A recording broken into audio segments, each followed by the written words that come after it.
Hey guys, welcome to Crypto Today. Jason Lyerla. I guess I am supposed to start out saying that this is for entertainment purposes only. Don't take this as any kind of financial advice. Um, I'm, not I'm doing this because I want to do this. This is my journey. This is my opinions.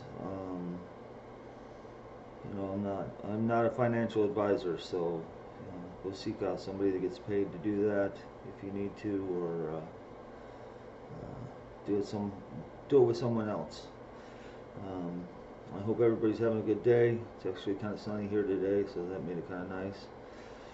I kind of want to talk about what's been going on the last couple of days with the G20 and just a bunch of stuff with the government, the United States government, and how hard they're making it for United States citizens to get into ICOs. Just a few things like that. They left Buenos Aires after the G20, and they're looking for some proposals by July of this year. On what they should do with crypto assets. They called it assets, they didn't call it currencies. Federico Sturginger, Argentina's central bank chief, said crypto needs to be examined. Rumblings of a crackdown, however, are out of the picture, which is nice. Israel today came out and said that crypto is not a security, so they're going to put it that way.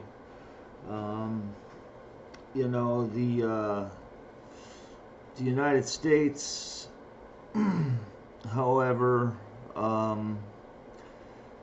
they are bringing in, wow. We kind of got, and I want to apologize for the comment I made about, I was glad about Trump signing the Pedro Act, about the Pedro bill. Here's the problem that I have with that. He totally screwed Bitcoin loving public. In that bill, the Treasury now can add your address to the SDN list. I don't know how many of you know what that was, the SDN list, but I didn't. I had to look it up. And also the OFAC. I didn't know what they were. I had to look them up. The OFAC is the Office of Foreign Asset Control. And they could add addresses to the country's sanctions list. So sorry, Assange. Next time they could cut him off from Bitcoin, because not only did they cut off the Pedro, but they also listed, let's see here, Bitcoin, Ethereum, Litecoin, Neo, Monero, and Ripple.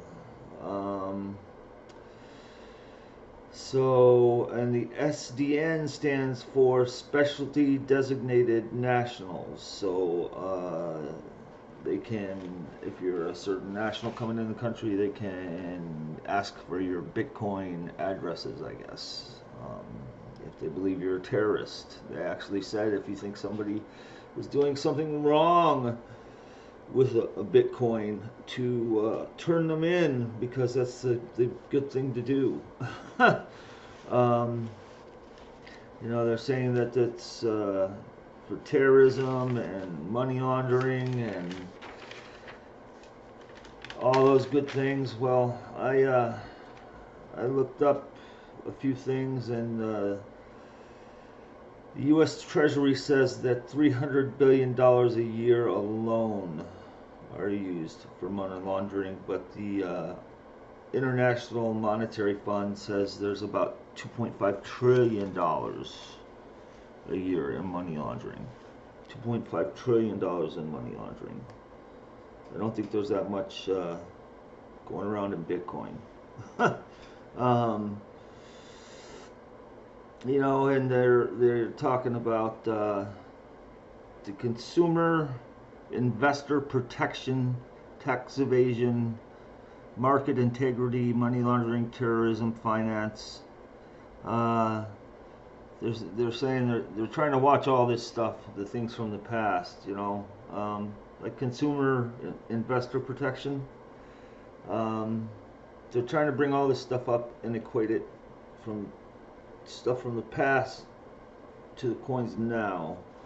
And so you've got the money laundering, 2.5 trillion worldwide, can't touch it. Consumer, you know, protection, they're trying to, you know, say these mining facilities like the, I don't know, Neo Mine Tech, which I think is still going. A couple other ones, you know, these mining companies that come and go are like that. But I mean, they had the subprime mortgage disaster that almost killed the country. We had to bail out banks. Everybody was going bankrupt. So I don't know how they compare that. Tax evasion.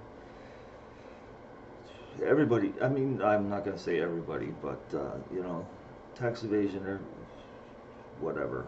There's people with offshore accounts, and congressmen do it, and judges do it, and people get caught every day with tax evasion. So, you know, they're trying to regulate something that they have no idea about, you know. And then the terrorism thing, I looked up, I went and found out the top 6 things they use for getting their money and how they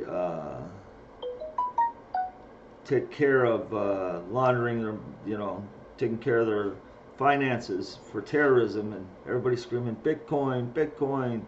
The number 6 was scamming banks.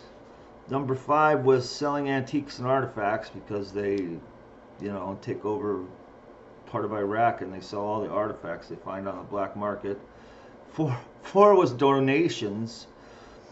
3 was ransom. 2 was oil, and number 1 was taxing the 900 million people, the residents that they've, the territories that they've taken over. So nowhere in there in the top 6, and I don't even think it was in there was any kind of cryptocurrency. So, you know, the government's just blowing smoke with all this stuff, and I think it's hurting the market a little bit, and it's making it hard for us to, you know, get some ICOs going here in the United States. The British government now is decided all of a sudden that they're going to form a task force with Her Majesty's Chancellor of, I can't remember what it was. He's a chancellor of something, but he basically is the head of the finance, and they're going to have a task force now on it.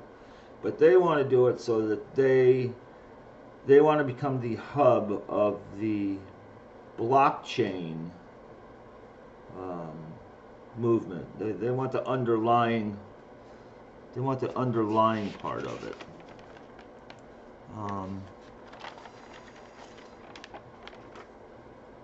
Oh, where is it? The UK, yeah. Her Majesty's Treasury, the Bank of England, and the Financial Conduct Authority, with the UK Chancellor of the exchequer, or the head of the treasury, uh, is going to be doing it, and they said it will help make the UK the leading fintech hub. Also, they want to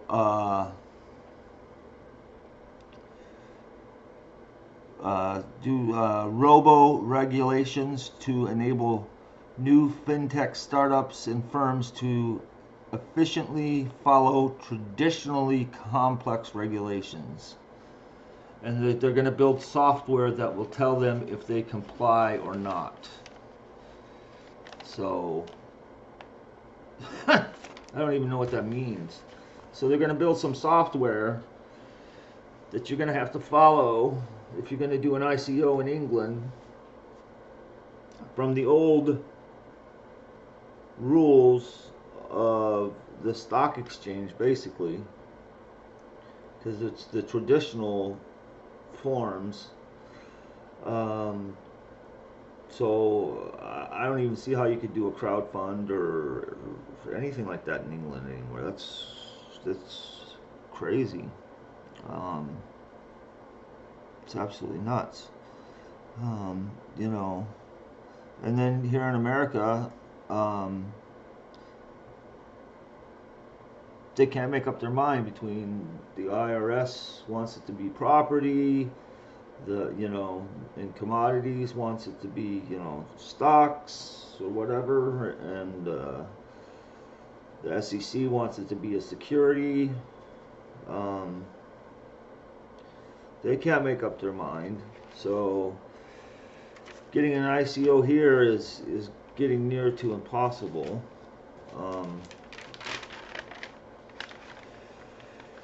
So here's the problem. First,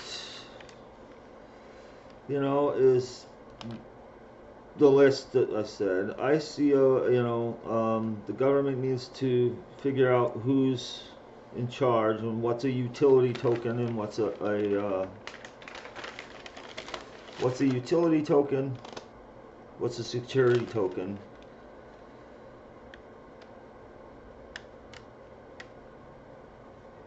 It's near impossible to get one started here, and for the Titanium crew, that's what they're going through, and still dealing with the U.S., and my hat's off to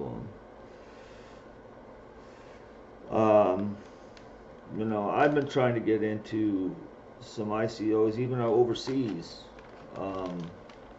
some really good projects. And I can't because they don't want to deal with U.S. residents because they're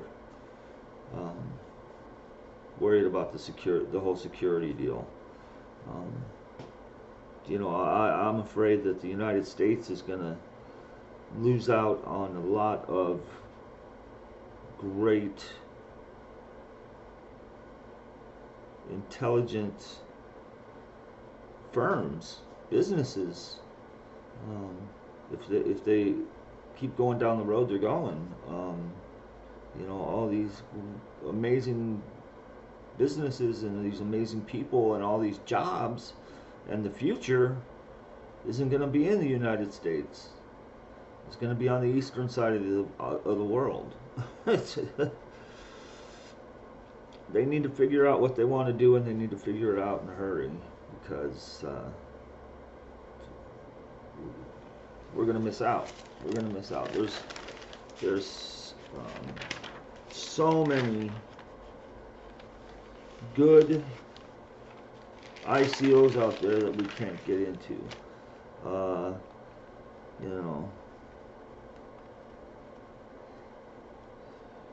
Norway's government just opened up a $35 million Bitcoin mining data center. Welcome to Bitfury or Bitfly to open it. Norway let them in, Norway's letting them in for these mining places. But as far as the ICOs that Americans can't even get into that are good, at least in my opinion, there's the Mobile Link coin, which is the first decentralized telecommunication service provider. The first phone company where the call won't drop probably. We can't get into that. And a lot of them are securities. There's the European crypto bank, but like Block Square, where they're fractionizing commercial buildings, I think is an excellent idea. We can't get into that. Bitnotics, which I think is a great idea, which is trading commodities between the importers and the exporters and the producers of the goods, and doing trades and using the tokens. I think that's a great idea. Americans can't get in. It's just it's sad. It's sad. So until we do something about it, I don't know if we can write our congressman, or maybe that's what I need to do.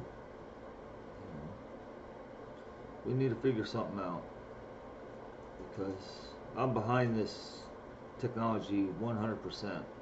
It's going to change the world, and I don't want to see the United States being the one holding the bag at the end, or when the music stops, being the one without a chair. So it's just nuts. Another thing I found interesting when I was digging through all this stuff was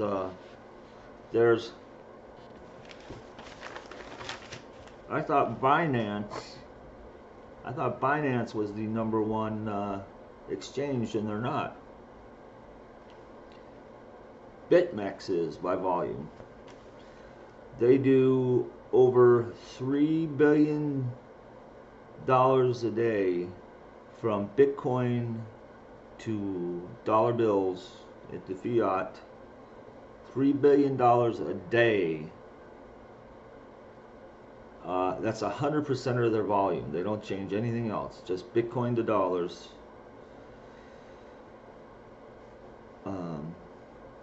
I never even knew they existed.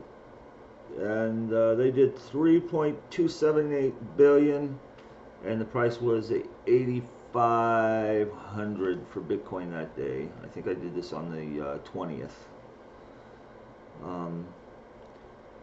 Binance was second, and their number one product was Bitcoin to US Tether, and that was only 431 million, and it was only 24% of their volume. So and what surprised me was BitThumb was third, and their number one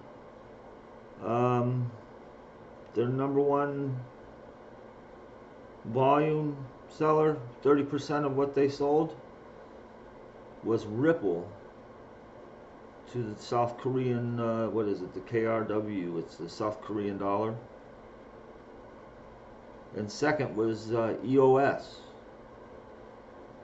to the South Korean dollar. And then was Bitcoin was third. The fourth exchange was Upbeat.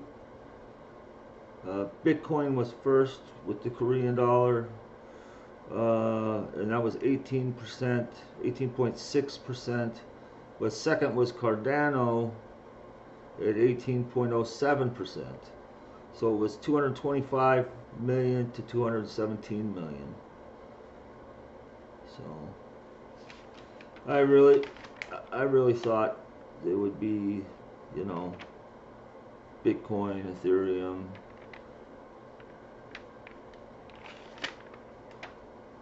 So anyway, I found that kind of interesting.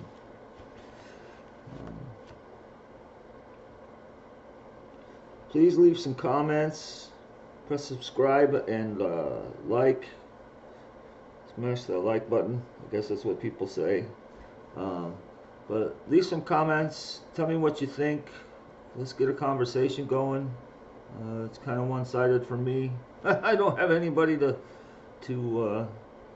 bounce any of this stuff off of. So I'd love some comments down below. I will reply to them. And give me some topics that you guys would like to hear about. I love to dig deep into subjects. I really had a good time digging into this whole G20 thing, because they all said, oh, it's,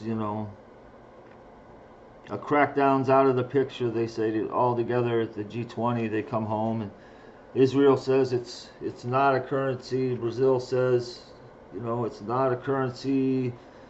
America signs the Petro Act, which also is for terrorism act, so they can, and then they add 7 coins to it, which is kind of nuts. The fact that terrorism doesn't even have Bitcoin on there as a type of funding, and that came right from a government website.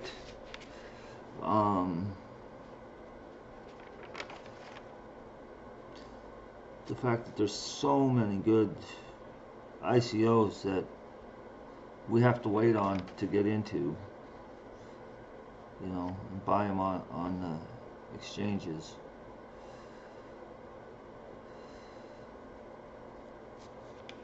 Just